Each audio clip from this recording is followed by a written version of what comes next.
The Divine Plan of the Ages, the author's foreword.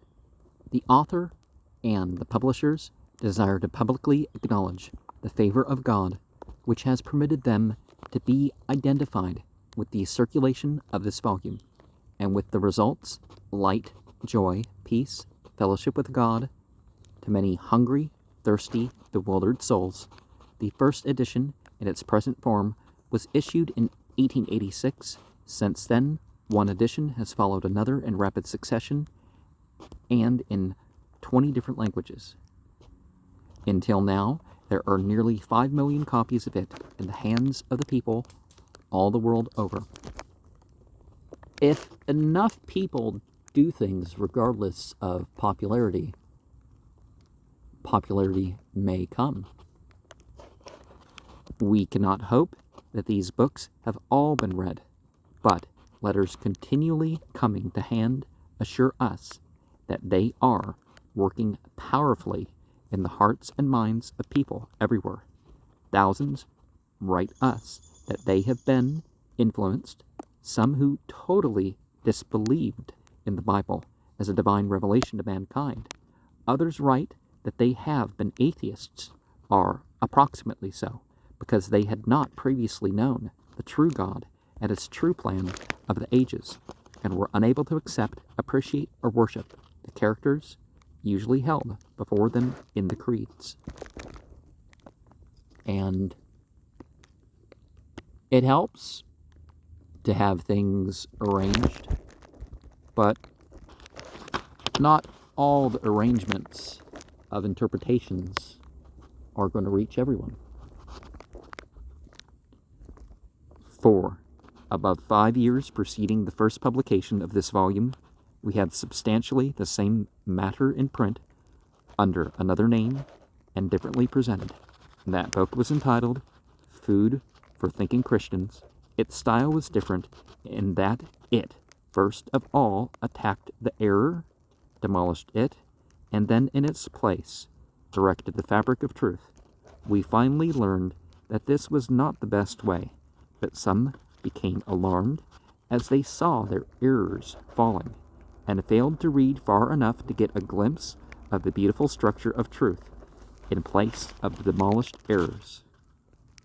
And, well, what's the answer to all the contradictions and scientific errors in the Bible? I guess this is sort of an attempt to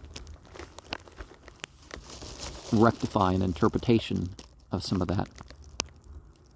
Because, I mean, literally, you really can't deny it in any version that some of this stuff occurs. Some of it's based on translation in one language or another, but, you know. The present volume was written from the reverse standpoint.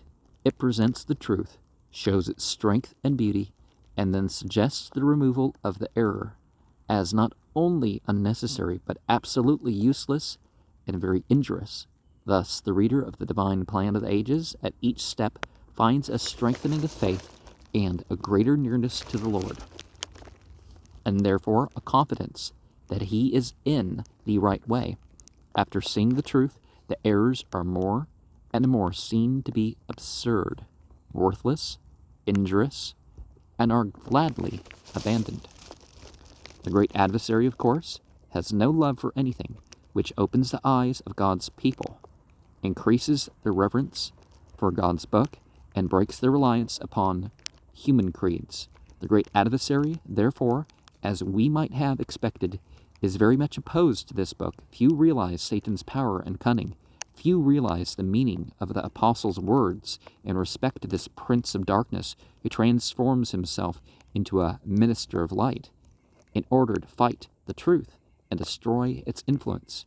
Few realize that our wily adversary seeks to use the best, the most energetic, the most influential of God's people to hinder the shining of the light and to keep the divine plan of the ages away from the people. And definitely one of the things that drives people away from true religion is some issues with people who are supposed to be religious and paths that are supposed to be religion. although not everything that's part of them, right? And as the System of a Down song says, we must call upon our bright darkness. And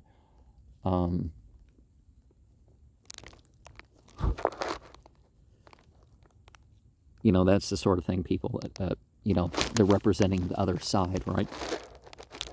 Through that song.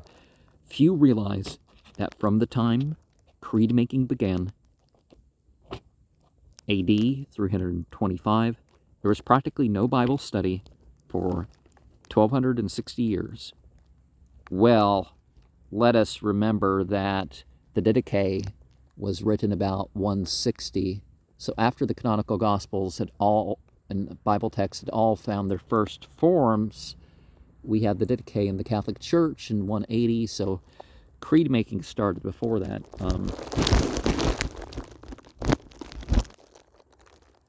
Few realize that during that time, the creeds were riveted upon the minds of millions, shackling them to horrible errors and blinding them to the divine character of wisdom, justice, love, power. Few realize that since the Reformation, since the Bible began to come back into the hands of the people, well-meaning but deluded reformers have been blinded and handicapped by the errors of the past, and in turn have served to keep the people in darkness. Few realize that real Bible study, such as was practiced in the early church in the days of the apostles, has only now come back to Bible students. In the earliest editions of this volume, the title Millennial Dawn was used, but we found that some were deceived thereby into thinking it a novel. In order that none might be deceived and that none might purchase under such deception, we later adopted the present serial title, Studies in the Scriptures, which nobody can misunderstand. And you could also write that as a novel, but sometimes fiction is a way to convey things to people in a different way. Of course, your brain doesn't quite work to the extent when it's fiction versus mythology or something more recognized as truth. I mean, mythology from the biblical standpoint, not from the idea that it's not true. A myth is something with meaning and purpose. Many queries have come to us as to why these books cannot be found in the bookstores. Our answer is that while the book publishers would be glad to have these books, there are certain religious zealots who will not permit their sale, threatening boycott. At first, this seemed like a great disaster, as though the power of the adversary would be permitted to hinder the dissemination of the truth. But God graciously overruled the matter, so that today probably no other book has so large a circulation and so steady a circulation as this volume. Those who, through prejudice, refused to read the book and fought against it, did so because they believed falsehoods, misrepresentations. Well, not everybody needs to read a book of interpretations, right? Many of these books have been burned by people who never read them, but who were influenced by misrepresentations. Just so it was during the Dark Ages in respect to the followers of Jesus who suffered martyrdom. Yes, Jesus himself suffered at the hands of those who did not understand him or his teachings, as St. Peter pointedly declares, "And now, brethren, I wot that through ignorance ye did it, and as did also ye rulers." Acts 3:17. I didn't mean to add the second "and." For they had known it, they would not have crucified the Lord of glory. 1 Corinthians 2:8. One of the things that we need to remember is that certain things, it may be done knowingly, but in a way it's always ignorance, right? But if the enemies of this book have been bitter, unjust, untruthful, its friends are proportionately warm and zealous. The millions of copies in the hands of the people have nearly all passed out through the friends of the book, who from the love of the truth have given time and energy for its wide circulation. While we write these lines, we have knowledge of the fact that approximately 600 Christian people from various walks of life have left all earthly business and calling and ambitions that they may glorify the Lord and bless his hungry saints by putting this little volume into their hands. These include doctors, school teachers, nurses, ministers, barbers, mechanics, people from every walk of life who, touched to the heart themselves with the love of God, are anxious to pass the blessing on to other hearts and heads. The books are sold at a small price, and these colporteurs who take them around to the public are barely able to make their expenses.